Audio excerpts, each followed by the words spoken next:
Hello, good morning. You're watching QTV this morning. I am Ibrahim Abalde. We are back again on another edition of your favorite morning program. It's Monday, the 26th of January, 2026, and we are broadcasting from the Gambia, West Africa. So if you're just tuning in, thank you very much for always following this program, and to our viewers on our social media handles. Those in the United States, Europe, and Asia, we are saying a wonderful morning to you. And not forgetting our followers in Gabon. We received a message the other day, telling us we follow your program here in Gabon. And the one who sent the message was Bahore from Gabon. Thank you very much. It's good to know you follow this program that far. Yeah, so I have Bala Musa Kurubali as the co-host of this program. Good morning, Bala. How are you? Good morning, Mr. Balde, and good morning to our viewers of this morning, viewers of QTV. I'm doing well, alhamdulillah. How was your weekend? Yeah, it was good. It was a dull one, spend the whole weekend watching movies. Most of the time in the house. Yes, watching movies and should I say eating and sleeping. Oh yeah, it goes together. You have to eat and sleep, watch movies and enjoy yourself. Usually I go for a walk, but this weekend I did not, I used, because I live in Tallinding, and where I live is not very far from the riverside. So I used to take like a long walk sometimes to the riverside, I enjoy the kids around. It's nice. I used to try it. If you ask anyone who lives in Tallinding about the riverside, they'll tell you it's a very nice area. So I walk from my house sometimes to the riverside, but this weekend I didn't do that anyway. I was just home You were indoors. And okay. It was a good one. Interesting. Yeah. I was here for the health walk on Saturday. Okay. We walked from QCell Kairaba Avenue here. We went to Fajara. Then from Fajara, we returned back to QCell. It was really a very electrifying moment. That's good. That's because, you can see the elderly, being involved in it. In fact, those that work with the cane, they were a part of it. And, surprisingly, even our grandparents and mothers, at some point, those who complained about leg pains, they joined, they walked, and it was really amazing. That's good. Yeah, That's it was good. really a great one. That was a good initiative anyway. I think, sometimes we tend to forget that exercise, it's part of, should be part of our daily routines, to be honest. But, most of us don't give that a priority, and we should. In Gambia, you hardly see, when you go to other countries, you see that very early in the morning or in the evening, you see people out in the streets jogging, or people having long, they walk for a certain distance and all that. But in the Gambia, you see it time to time, but not like other places. So exercise, I think, is still not part of us, like our way of life as Gambian, and it should be, to be honest, because that's why all these non-communicable diseases and all that, when we start doing exercise, no matter how little it is, even in your house, you can exercise and all that. And this initiative by the Q Radio Sunyureo team was a good one. You walk from, what was the distance? Was it from here to Bakau? From here to Fajara. Fajara, then we returned. Yeah, so we covered a very long distance. Thumbs up to Suleiman Conte, Q Radio, and the Sunyureo team. They did a wonderful job. And, it was really amazing. And thanks to our chairman, he was part of it. Oh, the chairman came. He worked with us. Anyway, the chairman is very active. And side by side, we were also emphasizing the Setal Sunyureo. As we were walking, we were picking trash as well. Oh, so that's we good. cleaned the whole area. It wasn't just a health walk, but you were also doing at the same time, side by side cleaning. And our GM and the DGM, I guess they were all here. GM was there. The DGM, they were all here. And the GGMs, they were all. But the way you said the DGM, so was he here, but not actually part of it, or what? No, he was here. But I didn't see. I didn't see the DGM doing anything. Anyways. So we have Seth Mati Jau as our newspaper review guest. Seth Mati, it's good to have you. Good morning. Morning, Balde. How have you been? I've been good. Just missed the Saturday walk. yeah, you should have been here. No, my car wouldn't allow me. The battery had an issue. Oh, so I know. but I was definitely prepared for that. Yeah, I've been following that. I missed the last year, so I was planning for this year, but unfortunately. Let's hope for next year. Oh, inshallah. Because we are planning to make it bigger and better. Very good. Yeah. But maybe before the end of the year, there could be another one. You know, You never know. Yeah. So, You never know. Walking is good, as you say. Yeah. It is, to be honest, it is. So we'll take a look at the African code and then the newspaper review. It's Sheikh Mati Jau, and of course, Gambia Armed Forces Explosive. What's that? Gambia is GAP Ordnance explosive disposal ordnance training. Yes, with Major Malik Sanyang and the 8th AIPS Africa Congress. Yes, we'll be talking to Lamin Farera and Modu S. Jallo. They'll be here. The Congress is to be held from the 6th to the 9th February 2026. It is the biggest gathering of sport journalists in Africa. So it will be important to have Lamin Farera here. I mean, he would take us through with Modu S. Jallo. The African proverb reads, however long the night, dawn will break. Yeah. Lum goody. Lum goody. But didn't say. Lum goody. But did I said that? Huh? Yeah, so Said Martin will allow you to delve into that. Yeah, I mean, I think this is a very, literally it's a very clear proverb. It says that no matter, like the other proverb that I have found in Wolof is like, lu bag yaga, si teen. Lu bag yaga si teen. Waaw. Lu nit loo yaga si teen baag fekal. Waaye Said Martin na fekk teen bu am ndox de. Teen bi su amul ndox ding fa yaga de. It's like that. It's just to say that everything must come to an end, you know. So for me, I think this is the whole essence of the proverb. And I like it because it also speaks to what we already know, the night, and then, you know, that whatever it is, it will come to an end. So I think for me, in a nutshell, that's the essence of it. Like others will say, is it no condition is permanent? No condition is permanent, yes. Some things like that. Yeah. So you can be in a condition today, you know, good or bad, but you know, the guy buys a hell narek. Elek lenen muna mo hell. Wow. Si nehay bite muna mo je elek o. Wow. You know, jafe-jafe bi, you know. Wow. Everything will come to an end. Well, let's try to contrast that with our daily lives. I mean, we all got to situations that, you know, we've been in very troubled situations. I mean, in our lives at some point. In fact, if one tell you, okay, this will end one day, you will not even believe it. And, you know, it come to pass. And, you know, anything that you see is just a matter of time. The life itself, the life, you know, we are living today, but one day we will not be here. So, you know, definitely. But every day is also about that. It's about how do we learn, how do we use the moment also to understand also that, you know, we might, you know, exactly. Make best use of it. But also to remember that something can come. Exactly. So, Said Marty will take a short break. After the break, then we'll continue the program. We'll be back.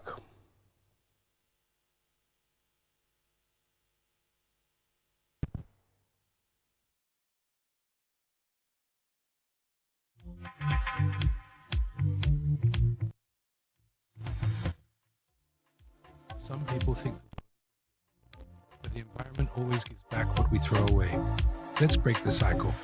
Encourage your family and friends. Let's make cleanliness our habit, not a special occasion. Settle Sunureo. Let's keep Gambia clean, beautiful, and healthy. Because this land is ours, and together we can protect it.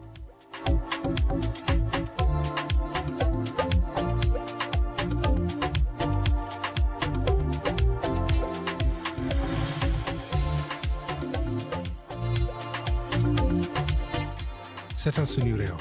A clean Gambia starts with you. Brought to you by the Q Group Foundation and powered by QCell Sunur Boss in partnership with the Ministry of Environment, NEA, BCC, KMC, and BAC. Vocal si network bu gëna rëy. Jëfandikool call bu set internet bu gaaw yëpp si njëg bu yomba fii si QCell dawal léegi si suñ customer care bu la gën a jege ñu may la QCell line te doo si fay dara. QCell network bu gën a rëy te it gën a yombale si réew mi fii QCell suñu bas ñoo xaali yoon bi ñeneen toppa. These tracks have become my wall. my arena of victory and fear.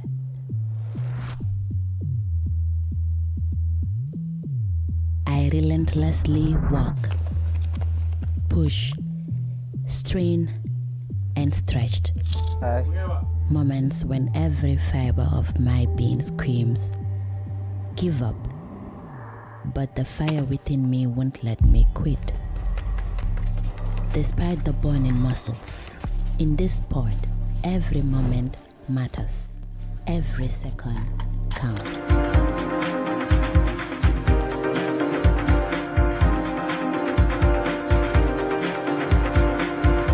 Back. This is QTV This Morning. I am Ibrahima Balde di leen dalal di leen jaajëfal saa su ne si toppa bi ngeen a toppa suñ programme bi ñi nga xam ne saa su ne suñ ñëwee rek ñu ngi tunin te di ñu yónnee ay message di ne programme bi dañ ko dee toppa saa su ne ñu am loolu si biti dañoo génne rek ñu ne programme bi dañ ko dee toppa te ñu ngi ñoo di ñu jàngal te ñu ngi understand lu nekk di dox jërë ngeen jëf. So the Standard newspaper, new era at PDOIS as Swaibu Toure takes over.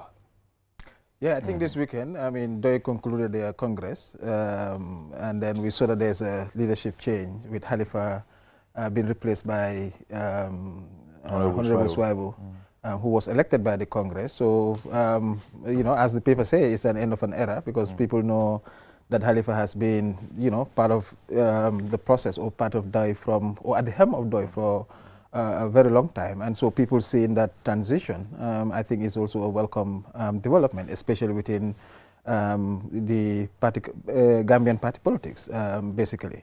Yeah. I see a lot of media houses carry it, but I tend to disagree with their headline saying it's a generational shift. So is it rather a change of leadership or a generational shift? Considering the generation of Swaibu and Halifa. Looking at Swaibu, Halifa, Sidia, Yeah, I mean, in terms of age, you can look at it from that, but also in terms of leadership change, because of course, one of the major debates that we have, we see in Gambia is, succession, leadership succession within political parties.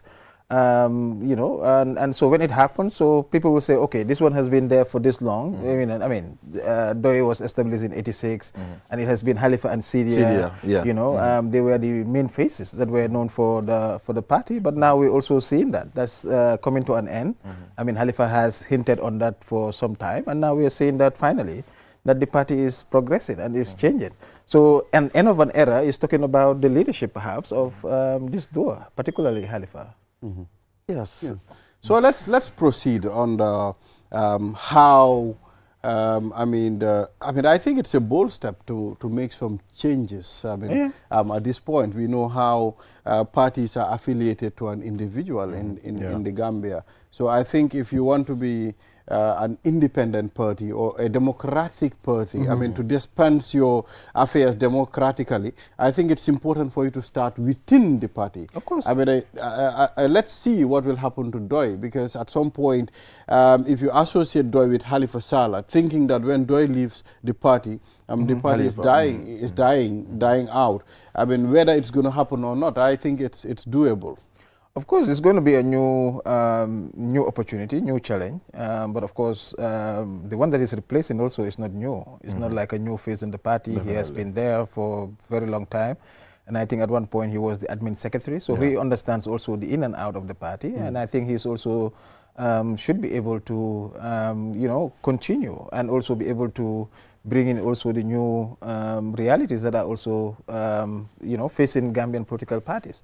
So for me, I see this more in a good light. That parties must grow, parties must progress, parties must also change leadership, and when they do, it should be welcome. But of course, as you said, the challenge is ahead, and let's see how Doi, would be different or would be more advanced now. Given that before they used to say that they were building, they were into coalition buildings and all those things. Now they have an opportunity to build their party, and I think this is an example of that process. Of I think when you look at other big parties in the country, political parties in the country, I think one will be right to say it's only Doi so far that have changed the Secretary General, because all the other parties we've seen from the inception, it's been the same faces. You know, most of the parties in the 90s, you know, the UDP, the NRPs, you know, and NPP I won't count. It's just it's a new political party. But the ones that have been here for so long, you know, and what's the name of Henry Gomez party? It's a GPDP, you know, my party's party. We see, you know, the same people, you know, who are considered to be co-founders or founding members of the party to be Secretary General, and when they go to Congress, like those positions are just in the bank for those. Yeah, I think another party might be PPP, because PPP also seen quite. Yeah, but PPP, I've seen them change. They change. Yeah, they also led to cause conflict within in most cases. But of course, based on all the parties that you mentioned, if we can call them the Second Republic, early Second Republic party, Republican parties. Of course, we've seen what is that. It's other processes do have that. They have process, they have Congress, but this is the first time where we are seeing that. Especially at the time when people were even asking Halifa to come back, you know, to do those things. But we see this, you know. Well, now we have two things here. You know, this being the Secretary General and the party leader, different from being the flag bearer of the party. So are we seeing a trend here to show that there could be a shift? Because, you know, when it comes to flag bearership for DOI, you know, I think it has mostly been Sidia Halifa. So is this signaling, do you think this is like a signal telling us something new could be coming up in terms of flag bearership as well? Well, perhaps this is a moment to pay attention to what Halifa was saying, that this is his, I mean, that last presidential election was his last. And for me, I'm seeing a whole departure. But I think also within the internal party, I think when it comes to flag bearership, they go to Congress. I mean, when it comes to the elections, I think they go to Congress, but they should be better to clarify on that. But, I mean, for me, what I'm saying is like there's a new opportunity. You know, there's a new opportunity, continuity for DOI. And this will not directly translate into mass, you know, support base and all those different stuff. But it also shows that the party is a serious party, that it is building its blocks and it is thinking about the future. Well, one thing I know about the DOI, it's a very consistent party. I mean, when it comes to consistency, you know, working by the rules, I think they've been I've been doing that for a long time. And we've also seen the introduction of young people, I mean, you know, giving them positions within the party to make sure they steer their affairs. Yeah, so let's move on. We've also seen the official pictures of the UDP party members, I mean, the executive members. I mean, what raised eyebrows is we've not seen the picture of Rohey Malick Lowe and ask him questions. What happened to Rohey Malick Lowe's picture? But I think her picture is there. No, Rohey Malick Lowe? We've not seen her picture. Well, I'm not sure. No, I mean, like maybe UDP should be in a better position. You know, among those official photos. Yeah. So is this signaling something that, I mean... I'm not going to read anything into it. I think they're sharing the executive. I mean, I'm not sure whether she's part of the executive. But at the end of the day, I think, for me, I will not read too much into it. But of course, part of the conversation is that, I mean, there's been this notion that there's the relationship between the mayor and the party is not very solid as before. So there are those things that have been there. And I think that's why people are reading into this. But for me, I mean, I think the party should be able to, you know, express who their team members are, and then they share that. And if that is the official, let us take it as official. Yeah. So we've seen President Adama Barrow also launches, I mean, NPP Women Enterprise Fund. I mean, you know, it's a thing. It's another milestone again. I mean, to empower women as well. And on the sideline, he also emphasized when he called Brufut Dubai. You know, I think the president, he now understands the people and he just flow with the system. So I think it's a good one. Yeah, I think, you know, in his political, you know, politics, I listen to politicians in terms of the governance, in terms of the political rhetorics. And yeah, it's a very funny one that he's also coming back to respond in terms of that. But also, I mean, I'm also seeing, you know, the Women Fund. I think is a very good initiative, especially targeting women. But of course, people will raise eyebrows in terms of, you know, its usefulness when it comes to electioneering purposes and all that. But of course, this is a political party that is trying to bring its members together, but not only its members, its coalition. So there are those things issues that people will raise. But eventually, if it is well delivered, of course, the women of NPP, this perhaps will attract a lot of women that are into businesses and all those into stuff. Of course, clearly, the agenda is politics, and so that's what NPP is doing here. It's also good to clarify that these funds are only limited to women within their party and their is it Alliance Party? Alliance Party. Yeah, so I saw a lot of people, raising concerns to say, 50 million coming from the ruling party and limiting it only to, like you said, I know it's political, most of these things and all that, but one would say 50 million just to women in NPP and its ally. I mean, different political parties. There are those that come with scholarship schemes. They have different agendas that they're trying to, get their membership rolling. If this was for, a government fund from taxpayers' money, and then they say now it's only for NPP, then people will start raising questions for that. But this is like a party issue, internal party process. People can raise questions in terms of how can, they raise this 50 million and all those different stuff. But the agenda is a party issue. So the party is the one that is doing this. And perhaps other parties have worked on different mechanisms to see how they can help with Well, parties will also always find ways to sustain their members. Of course. Empower them. At the end of the time, you are doing it together. So, when it's time to benefit too, I think it's fair enough for you to involve your members as well. I think, when the this funds is also, this is also new kind of, it's a new way, perhaps, for me. It's a new political campaign. Or strategy or tactic. Perhaps there have been similar issues being done at the party level, but at a smaller scale. But to have it at this bigger level, it's a serious. I've seen them doing series of training, entrepreneurship training with women, in the rural areas who are into business and all that. I think from there, they've decided to grow it to a fund where they will support women in business. But that's also, political parties are supposed to be institution for exactly. I mean, like for civic education, it should be that. That is why parties should be vibrant. They could have activities and all those things. If they do cooperative mechanism among themselves as part of their members, for me, Yeah, so the Chief Justice is saying 9,000 cases pending in Gambian courts. I mean, over the weekend we've seen the 9,000 cases. 9,000 cases pending. I mean, I can remember there was a time when they said, okay, now we are appointing magistrates, to make sure all these pending cases, we can at least fasten them, to make sure, I mean, those remanded at mile 2, should know what their fees are, but we have 9,000 cases. This is definitely a lot. I mean, it's a lot. It's a lot of cases, and I'm happy that the Chief Justice is raising this issue, because when he raised these issues in terms of numbers, he is sending a message to all of us, policymakers, in terms of, how do we deal with this whole issue of access to justice. So these 9,000 cases could be as many other cases, cases that perhaps should not have even got to court. They could have been addressed by the Alternate Dispute Resolution Secretariat, or, there are those things that are coming up. But also, if you look at it in terms of the capacity of the judiciary to handle, all cases that are coming there, is still limited. As much as they can hire judges, that, but if the internal processes are still very manual based, then it also will contribute to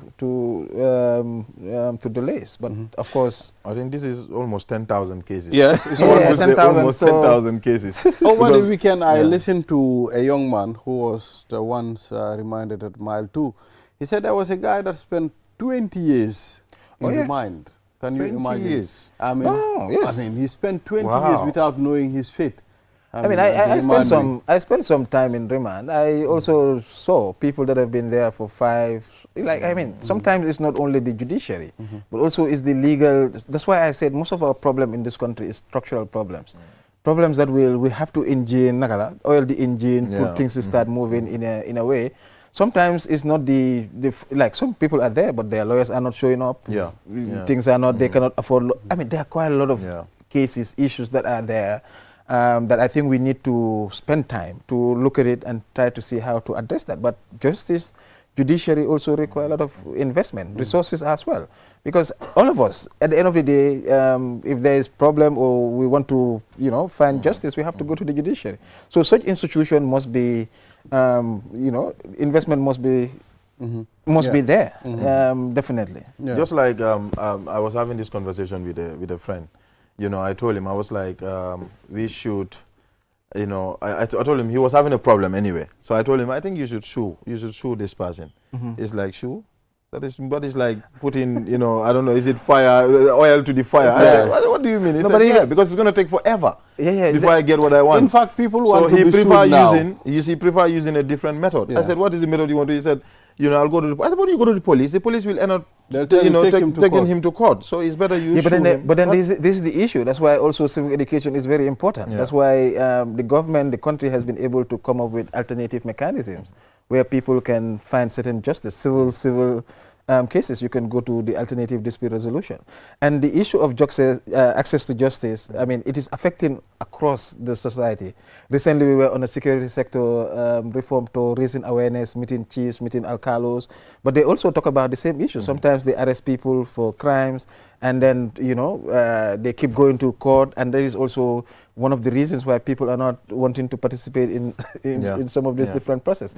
But for crime and crime-related issues, of course, the police are there. But for civil, I think, people should start exploring alternative dispute resolution, ADRS, and see, how best they can settle some of these issues. Otherwise, we all go to court, we put pressure on the court. But how many people know this alternative dispute? And that's why we are sharing that. And the civic education, like you said. That's why I said civic education and ADRS. Recently, we worked with them to develop a strategy. I think in recent times, they will be coming out more to explain to people. But of course, as much as people are aware of this institution, we also need to invest in these institutions. Definitely. We need to put money, we need to put certain resources in this institution, because at the end of the day, what keeps society is these people feeling like they have justice, and that when their issues is addressed. And I've also seen FLAG. Is it the Female Lawyers Association also going around to different media with legal houses? Aid, legal aid, supporting, raising awareness. There's a lot of work. There's a lot of work being done on that, but it's not enough. People must be aware, and then they must have access to these issues also. So said Mati Jau, thank you very much for reviewing the papers with us, and we hope this week too we're going to catch up. Thank you. We're always happy to be here. It's a pleasure. Yes. So viewers, we'll be right back after the break. How did you miss this? Ahmad Ba says he's serious. Come on.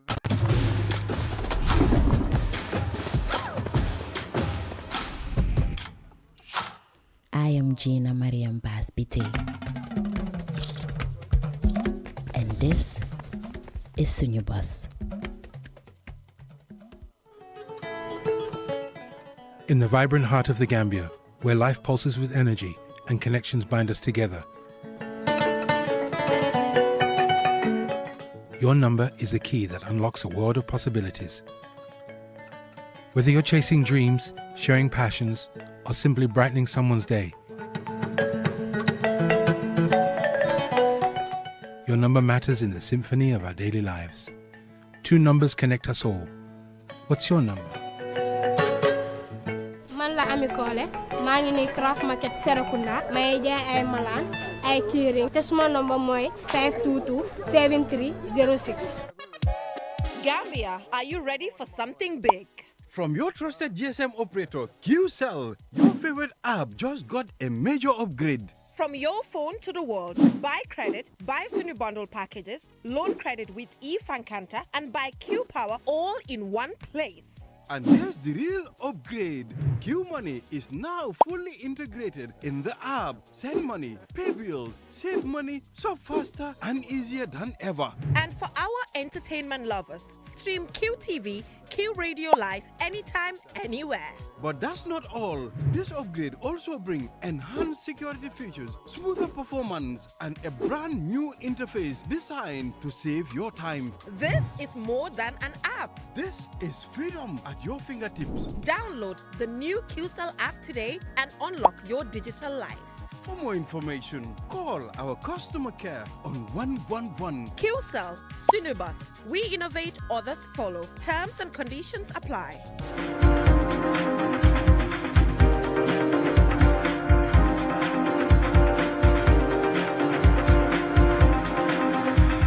This is QTV This Morning. I am Ibrahim Abalde. It's good to be back again after that break.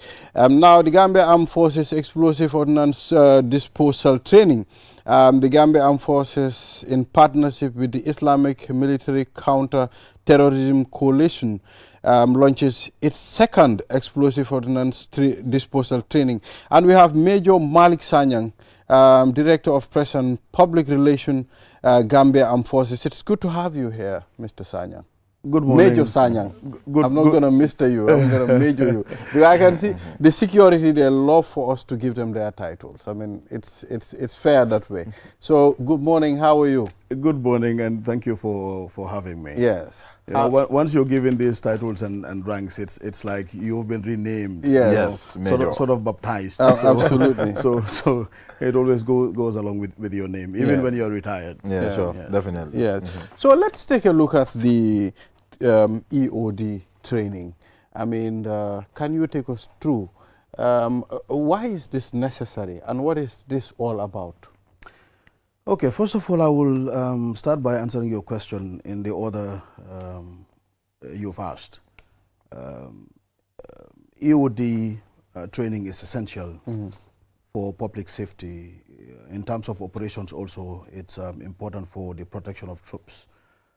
During operations, if there are IEDs, you would need experts to be able to diffuse them. Otherwise, it can create a lot of havoc. And if it is not controlled, if it is not managed, if the confidence of the troops is not there in knowing that they have the capacity to be able to do such, it can seriously bring down the troop morale in terms of operation. So this is why it is very, very essential.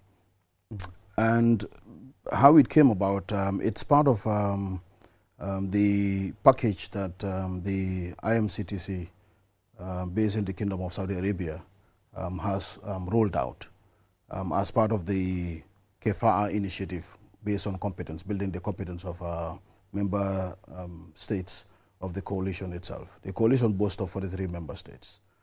And having had the opportunity, small Gambia, to be able to not only come here for this EOD, but prior to this on November 5th, there was another training launched for specialized training for special operations in terms of counterterrorism, which saw personnel of the Gambia Armed Forces and, of course, the Police Intervention Unit partake in this training exercise. Upon the successful completion of that, cascaded into this EOD specialized training as well. And there are 4 domains under which the coalition operates. You have the communications, ideology, counterterrorism, financing, and of course the military domain.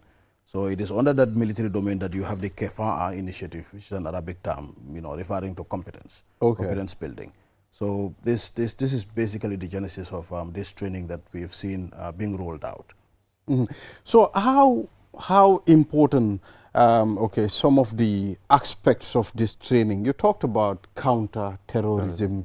You know, considering our setup and our geographical nature, we are not much into terrorism and, you know, some sorts like that. I mean, how effective is that aspect of the training? You know, Balde, most of the times people will focus on issues of counterterrorism activities, especially in the context of the Gambia, when they see people moving around and troops moving physically. And that is usually the military operational side of things. But like I said, there are other domains. You know, there is this thing, how to call it, the ideology. The ideology part is it's a more critical aspect of countering terrorism in terms of, you know, raising awareness, you know, in terms of working on the mindset of the people to understand the dangers of terrorism, so that they can also be able to, by and large, be able to defend themselves from being trapped or being lured into some of these terrorist ideologies and so forth, which is that alone in itself, it's a huge area. And then you also have the communications domain, false info, issues like that. That is also a whole domain. So when it comes to terrorism itself and being able to counter it, you first of all have to accept and understand the fact that it's a huge issue in itself. So being able to fight against it, it needs all hands on deck, and then there is no area that you could see as a gray area in order to be able to effectively counter it. So the Gambia is not immune to this reality. So it only behoves us as a state to be able to build our capacities in all these. So you mean we are building the capacity, to prepare ourselves, for future. Indeed, mind you, before this is an addition. Gambians have been trained in counterterrorism operations. Troops have been sent, not only trained within, but even outside. Like Mauritania, for example. I wouldn't want to go too deep into those areas, but then we've had our personnel sent even beyond the shores of the Gambia to be trained on issues of special military operations and counterterrorism, etc. So this goes into, in effect, add to that capacity building that we've been doing. And this is especially important because having a number of 43 at the IMCTC, and then Gambia being geographically very small, being able to attract this kind of training. This training goes with a lot of logistics, funding and so forth and so forth. Being able to attract it, speaks volume. Initially, we had only 2 members there, but then thanks to the efforts under the dynamic leadership of the Chief of Defense Staff, Gambian Forces, Lieutenant General Maman O.A. Cham, that slot was increased from 2 to 4. We now boast of 4 members at the IMCTC. So hence, seeing the results that are coming in able to not only attract the funding and the logistics support, but even with personnel experts in these various areas to be able to take our personnel through in building their capacity for counterterrorism. So this is the second time the Gambia Armed Forces doing this training with the Islamic, is it the Islamic Counterterrorism Coalition? Coalition, yes. Okay, so should one say now, is it the Gambia Armed Forces are going towards building a counterterrorism unit, or we already have one in place? We already have a city unit in place in the Gambia Armed Forces. They have been in place for quite some time. So this just goes into building that capacity. And in fact, personnel that are partaking in this specialized EOD training as part of the package are also, a cohort that are undergoing this. So if anything, they are not completely new to this, but this goes in, training is an everyday activity in the armed forces. If you fail to train, then you are really, not preparing for the eventualities. So it's a serious business. And then military training goes with a lot of logistics, like I said. The amount of money that is involved in conducting a single training, you'll be amazed. So having this being sponsored by very credible partners, this goes a long way in showing that we are on the right track, and this is really good for the men. And it goes by and large to boost that confidence of your personnel. Looking at what is happening, in the sub-region and around the world, in terms of security and defense, things are changing. So how is this really helping the Gambia Armed Forces in terms of going towards digitalizing the way or the modes of operation? Because we've seen most security forces going towards that area now. Yes, the plans are always afoot. If anything, the military is always dynamic. That is why we don't operate in isolation. We have, military cooperations with different armed forces. So not being actively participating in conflict does not mean that you are sitting on your hands, or resting on your laurels, so to speak. There is always efforts behind the scenes. There are always, travels back and forth.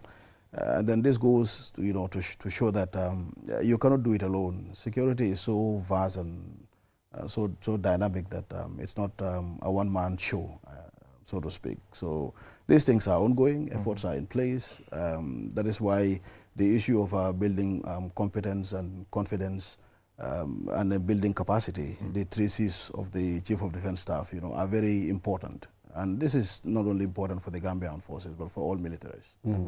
So is it the training certified or accredited by anybody, at the end of the time? Certificates are they given to those that participated? And what is the eligibility criteria for an individual to take part? The selection process. The selection process, like I said before, most of the people partaking in this EOD training are not new to this training. They already are part of a team.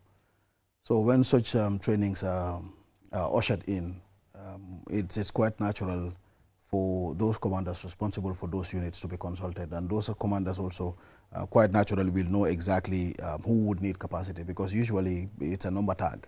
It's not just like everybody is on board, so just come and then do whatever you're going to do. But in terms of numbers and so forth, there is a lot of criteria that I may not like to go into that the commanders at the various levels will have to employ to be able to know exactly who are those that are eligible and who are those that require, that need further capacity building, and who are those that just need other aspects of the training to be trained, and they will be involved. So this is generally how issues of training and selections are conducted within the armed forces. That's good. Yeah, in terms of knowledge management, it's important when you do all these trainings. I know everybody cannot be part of these trainings. You will have a unit of maybe 20, but maybe you have a training that is just 5. So how do you handle knowledge management and also transfer of skills to others who are not fortunate to be part of this training itself? Not only that, it is expected for that to happen in terms of sharing of knowledge, but usually the Chief of Defence Staff, when he is addressing this kind of gathering, you will hear him re-echo that be prepared to learn and be prepared to share the knowledge gained with those that have not been opportune to be here. And this is only a way of amplifying what we already know, that the unit is as strong as everybody knowing what you're supposed to know. So if you're not fortunate to be there, even those that are there would quite naturally know that when I go, I'm going to have to bring, the rest of my buddies on board. The military is a body system. Like I said, it's not like a one-man show. So if I know, and I know enough, and you don't know, how would you save me? So it behoves me, it is incumbent upon me to make sure that you know. Whether you like it or not, you must know. Because I have to rely on you. I have to trust you. And for me to be able to trust you, I will have to know that you've got what it takes to be able to provide me protection. Safety, yeah. Yes. Yeah. So let's talk about the type of explosives that are trained. I mean, I am curious to know, when you talk about explosives, I mean, many people will understand what it is, but we want to know the types that they were trained on. Okay, without getting too much into specifics, explosive devices are any device that can really be used when exploded, actually, to be able to cause either bodily harm or death or injury, or cause mass casualties that most of these terrorists would be using. And most of them are improvised explosive devices, and this ranges from all sorts that they can, the Molotov cocktails are there and the rest of it, but then some are more sophisticated. And also when it comes to explosives, projectiles are also there. Large, medium or small projectiles are also there. And sometimes when these things are fired, there are ones that are referred to as dots. They wouldn't explode. But you never can be sure how stable they are. Okay. So once these ones are discovered, you need the expertise with the right equipment to be able to get close enough to those kind of devices, to be able to apply their drills, to be able to make sure that they are neutralized and disabled. Because otherwise, not knowing how stable they are, anything could go wrong for the troops. So, by and large, this training would cater for all those kind of eventualities and all those kinds of explosives that they would be able to know, so that their capacities are built on that. So how long does this training take? This particular training will take 3 weeks. 3 weeks. Yeah, 3 weeks of training. So the first week will generally center on basically giving them a lot of information, you know, which is quite important because things keep on changing. If anything is constant, is change. So things keep on changing and things keep on evolving. So they'll be sharing a lot of information about the latest trends and so forth and so forth. So the rest of the weeks now will now cascade into the real practicals. Yeah. So, I mean, before we come on the show, I mean, Musa was telling you how your page is active now, the Gambia Armed Forces. I mean, how you are sending your recent activities on your page. I mean, we can see how the Gambia Armed Forces is trying to inform the public as to what's happening. So I think we should really thank you for that, and we tell you job well done, you know, and thank you very much. We hope to catch up another time again. And also, before you go, you know, there was this viral video of a member of your team, you know, interacting with a Turkish doctor, and it went viral. You know, we also shared it. I think it gained up to 60,000 views, or if not more than that, you know. So yeah, in terms of these languages, I know you have all these trainings with Turkey, but is it time already? I just want to... Yeah, you can. You know, in terms of, you know, these trainings you have with, like, for instance, this one with the Islamic Coalition Counterterrorism, and also, so I see you have a lot of partnership with the Turkish. So do they also train them in terms of the languages that those countries should speak usually? Yes, certainly. We are very grateful to our Turkish partners. Not only do they allow us slots to be able to travel to Turkey for training in a lot of domains, but also being able to send teams of instructors to the Gambia to also train our personnel in the Turkish language. And usually this is done to prepare them ahead of time before their departure for eventual training in Turkey, so that they will definitely seamlessly blend in during training sessions.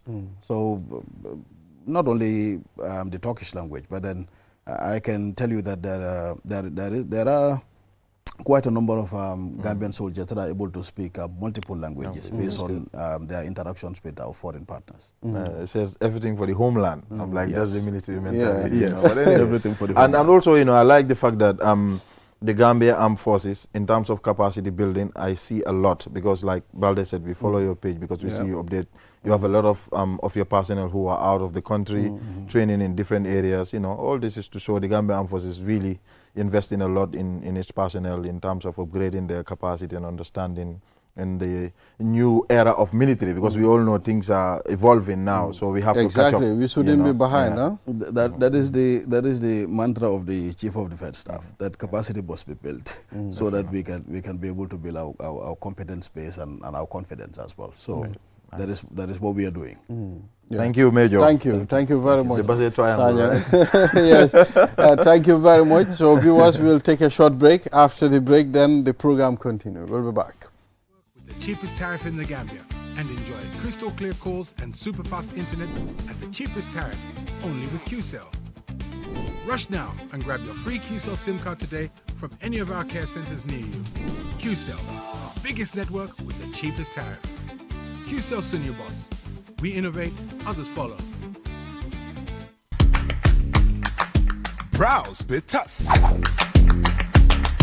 QCell brings you a promo like never before. Get unlimited internet for just $25. Yes! Recharge $25 and enjoy the convenience of free internet from 1 a.m. to 6 a.m. every day with our Browse with Us promo. With this amazing offer, you can browse, stream, and download all your favorite movies for free. So why wait? Recharge $25 today and enjoy free internet only with QCell between 1 a.m. to 6 a.m. For more information, call customer care on 111. QCell, Senior Bus, we innovate, others follow. Terms and conditions apply.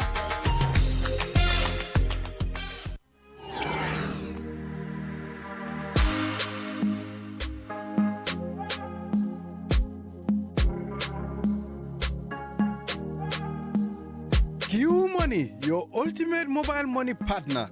Cash in now and get credit bonus up to $250. Yes, $250.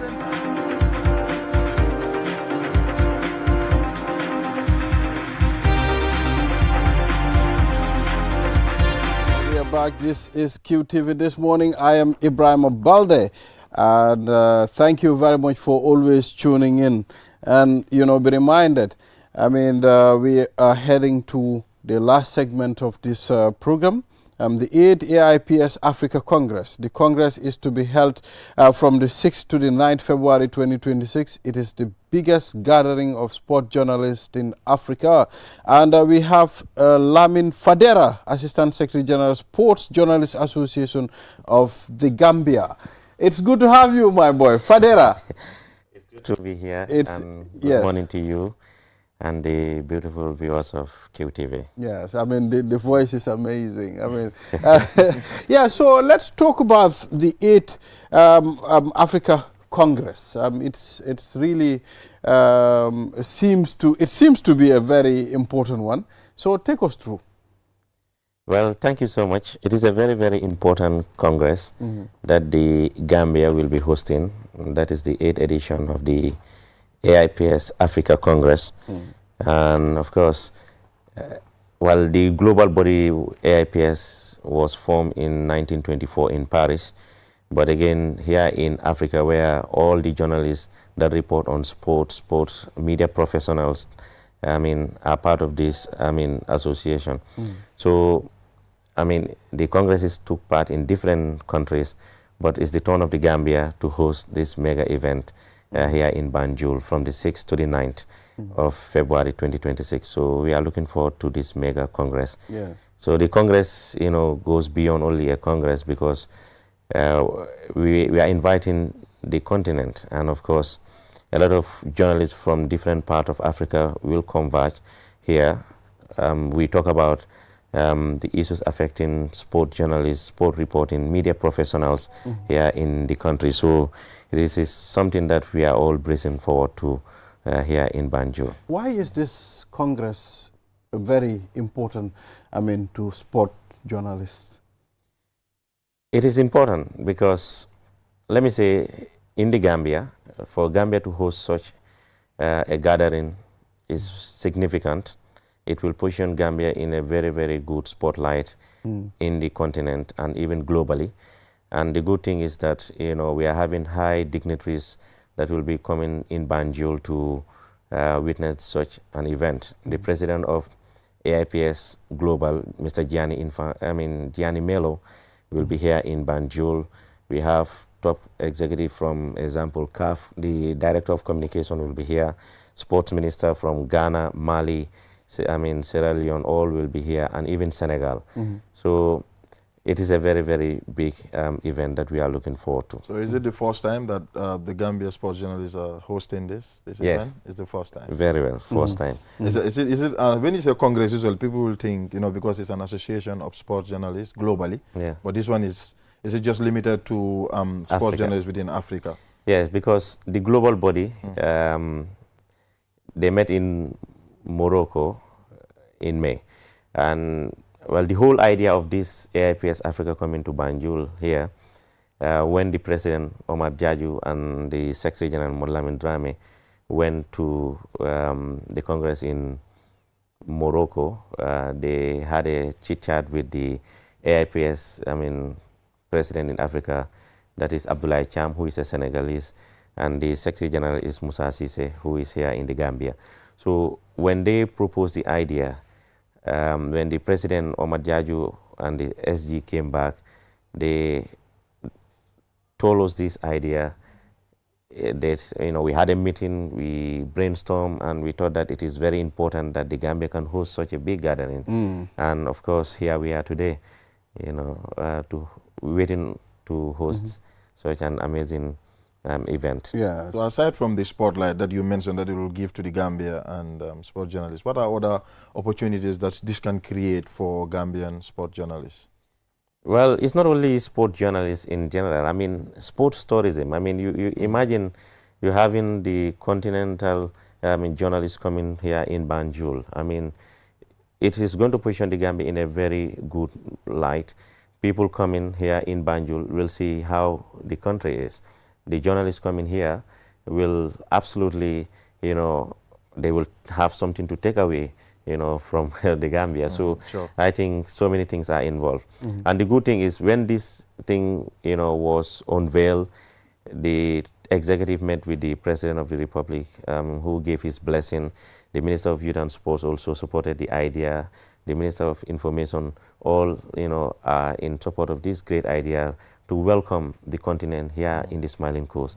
So it is very, very important. That was going to be my next question, but before you come in, because I know, with what you've mentioned so far, it's a big event, having all these important personalities coming to the Gambia.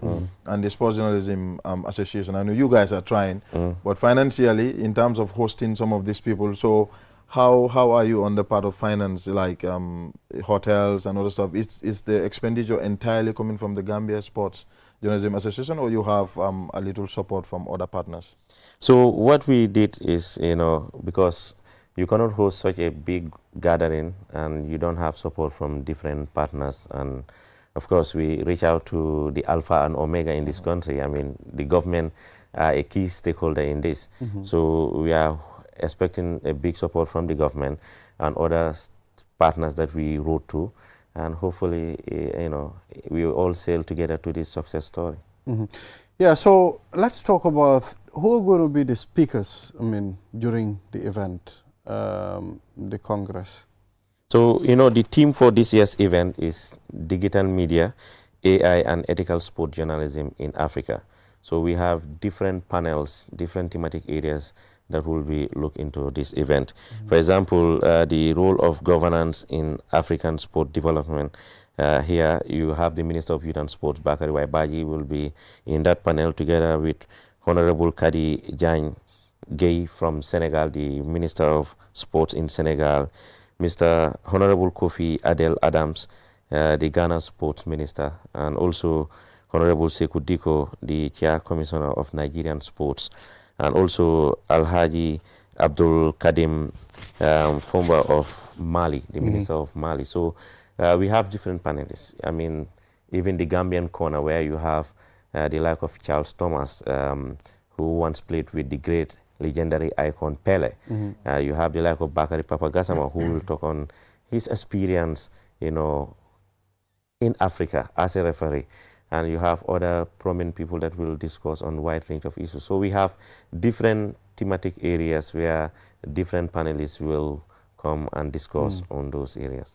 So countries that are participating, apart from the Gambia, do you know them?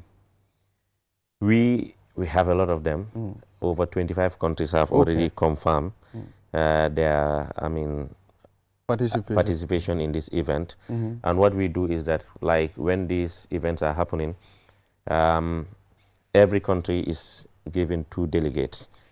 So you expect 2 to come from each country, and hopefully we are expecting hundreds of delegates to take part in this event. Yeah, so as a sport journalist, I just want you to tell us, what area do you really want them to address during this Congress? As far as sport journalism is concerned. Yeah, different teams, different thematic areas, people may have divergent views on how, because the way sport journalism is being reported here in the Gambia and how to enhance sport journalism across Africa might be different. So we have different issues to tackle. But to enhance sport journalism, ethical reporting, and also to help more sport journalists to make it, because now the challenge we have globally, not only sport journalists, is the use of AI, which is challenging the work that we are doing right now. So sometimes people cannot even differentiate what is authentic and what is not authentic. So our job is really, really difficult, but to discuss about how to enhance the reporting and the standards in the continent is very, very fundamental. But also it's important to note that some of these tools are there for us to use, but also you train your membership as to how to make best use of some of these tools. Like you said, someone can just sit at a corner and just write something that is not true and publish, but the tools are there, they can be used positively. Absolutely. Because now everything is going digital, so we have to adapt, not just sports journalists, but journalism as well. So take us through some of the activities you'll be having within these 4 days, because it's a 4 days Congress. So what are some of the activities? Because I know the entire 4 days is you mentioned one part of it, which is the panel, but what are other activities that you'll also have within the 4 days? So the 4 days the panel will be there. And also we will also visit sites to show the Gambian culture to the delegates that are coming here in Banjul, because it's also very important. That's why I said sport tourism. I mean, they have to come and see what Banjul showcase. They have to come and see the Smiling Coast. So we will have a visit in different areas, and also to talk about issues that are affecting our people, not only in the confine of the conference center, but also outside. So I think the cultural park is very, very important as well. To show the actual sense of the Smiling Coast. Absolutely. Right? Absolutely. Okay, let's talk about the development of sport journalism in the Gambia. I mean, you know, we've seen recently a lot of young people involved in that area. Let's talk about sport journalism in general in the Gambia. Well, now we have a lot of sport journalists in the Gambia. Many people have been inspired in different way. I mean, the good thing is that a lot of them venture in different areas. Before, back in the days, you have people that only focus on either the print or the mainstream media. That is the either television or radio. Now we have seen the other trend, and of course, more sport reporters are involved in photography, telling the stories through pictures, which is also very important. And I think, the growing influence of women also in sports reporting has also, we have a large pool of women sport reporters in this country. And I think those are good signs. And also, because, and I must say this, most of them have been inspired by, I think all of you have seen the story of Sadio Balde, who, when she went to the AFCON, her story caught the attention of the, global press. And now, alhamdulillah, we have seen a lot of young reporters venturing in different areas. But again, when we took over, we took over from Musa Sise-led executive. But when we took over, of course, we continue from where they stopped.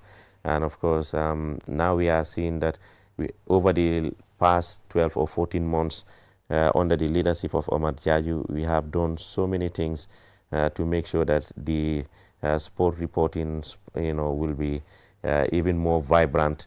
We have seen also that a lot of trainings were conducted over the past 14 months.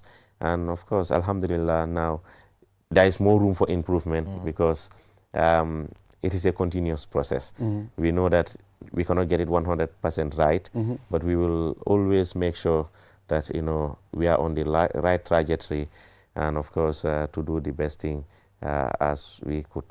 How do you encourage your members, to focus more on local sport reporting, to promote sporting in the Gambia?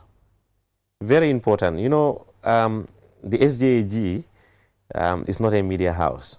We can only provide opportunities and training to our members. That is the general membership. And also, we can always tell them, especially when trainings are conducted with the professionals that are doing the training, we'll always give them a guideline. Now, as a reporter or as a presenter, you have to gauge what is the best interest that you can sell. For me, my primary focus will always be the local product, because internationally those people are already there. Yes. And of course, now we are seeing a lot of people covering the league, different sports, and we have seen some of our colleagues specialize in areas where, for example, you look at Kasim Oscar, he's more specialized in basketball and handball reporting. You have other people that are specialized in other areas in sport reporting. So, but some, they always have this mindset, if I don't report international stories, no one will listen to me. I think that is just a mindset. I think that is just a perception, because you are the one, if you have a good content, people want to hear themselves. They want to listen to themselves. They want to watch their brothers on television. Definitely. So I think the story is there for us to pick, and there are a lot of good contents that we can produce. So the guideline is always talk about yours, promote it positively, and you will see the the impact. And the other thing is, like you touch on that a little bit, which is about reporting, sports reporting in general in this country. When you say, a lot of people just associate with reporting on football. Absolutely. You watch our sports shows, unfortunately, all you hear is football. Absolutely. All you see is football. You know, but how the sports association, how are you trying to sensitize your membership to understand sports is not just limited to football? Like you said, you've achieved one part of it, which is reporting on local sports. I see that a lot. But in terms of also training your membership to understand that other sporting activities are also important and they also deserve the spotlight. So, you know, when we took over under the leadership of Omar Jaju, what we did was, you know, we organized a convergence to hear from all the reporters in the country. What is your problem? What are your problems? Let's work towards that. And we know capacity building and training is a very, very fundamental part. And sports has so many terminologies and technicalities. And of course, you can understand why most of the people or some of the reporters solely focus on, football reporting. Maybe perhaps it's much more easier to them. And also sometimes you can understand the Gambia predominantly, a lot of us, myself included, are biased on reporting on football.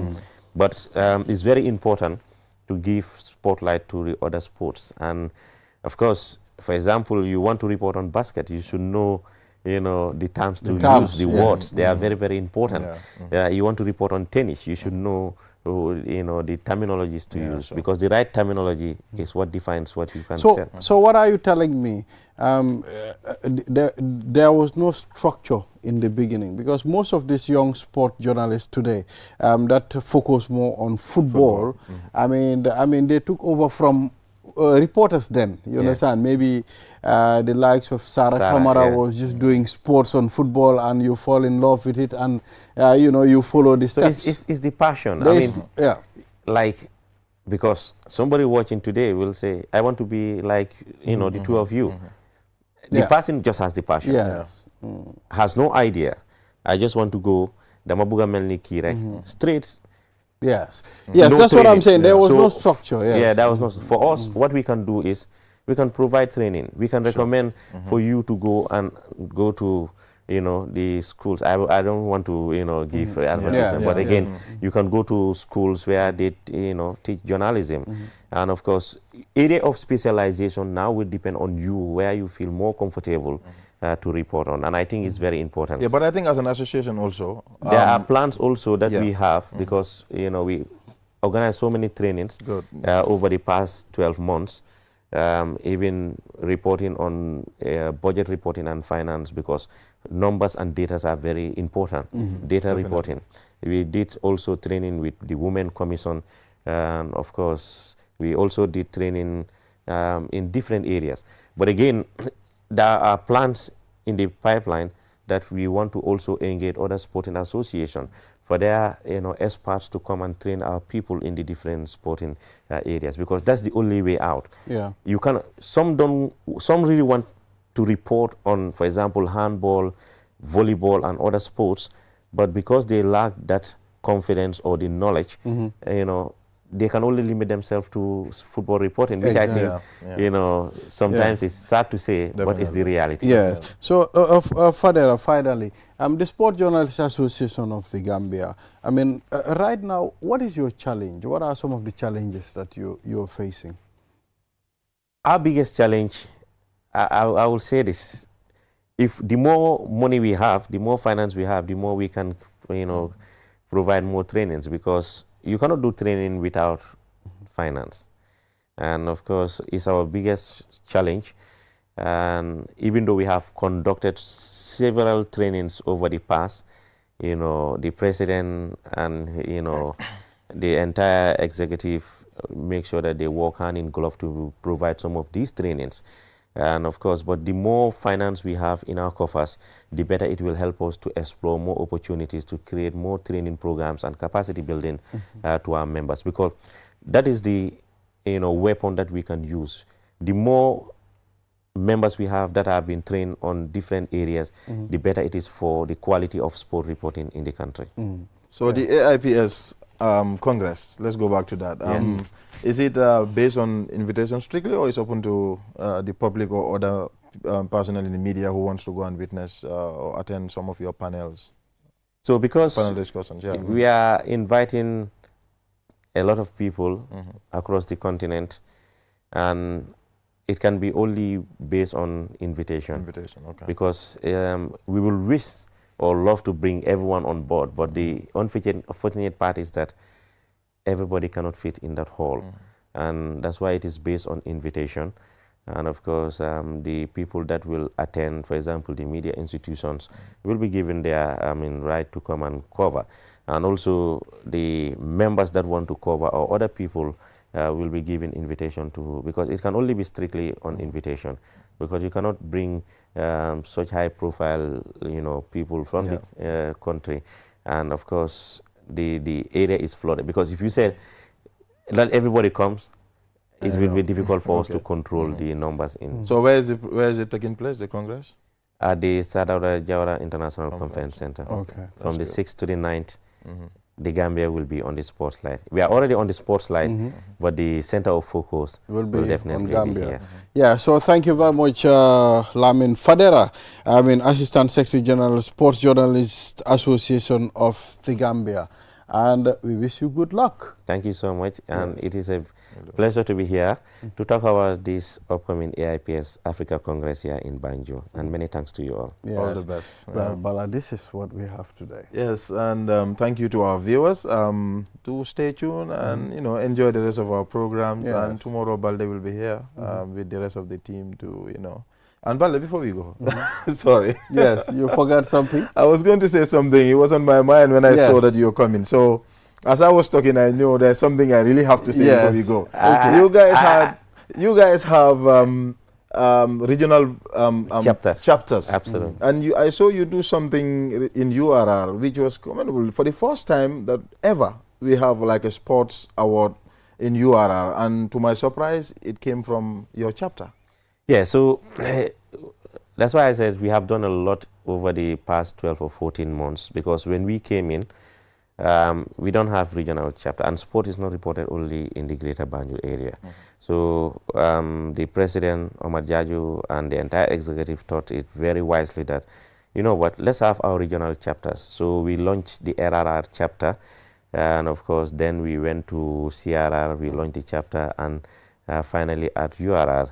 And, fast forward 44 Mane, the focal point in URR. After the conclusion of the season, thought it very wisely that, we want to organize the first ever, sports awards night in URR. And, it was a great thing, because to celebrate people that have done an excellent work over the course of this, season is great. And for us at the executive level, we are super proud of Fode Mane and his entire team for the remarkable achievement, because imagine the SJG within 12 months, we have achieved so many things. And the people in the region are very much important. The next SJG president can come from the region. That's what we want. We want the people in the region to be all inclusive. All the trainings that we organize, we have to make sure that there must be someone from the region, one or two, to attend. Be part of it, yes. The last engagement we had with the head coach, Jonathan McKinstry, we have people that came from all the way from the region to attend the, media engagement with the head coach. So all these things are good opportunities, because if we don't have the regional chapter, it is going to be difficult for, these people to come and attend. So I think it was a very good initiative, and a big congratulations to Fode and his team.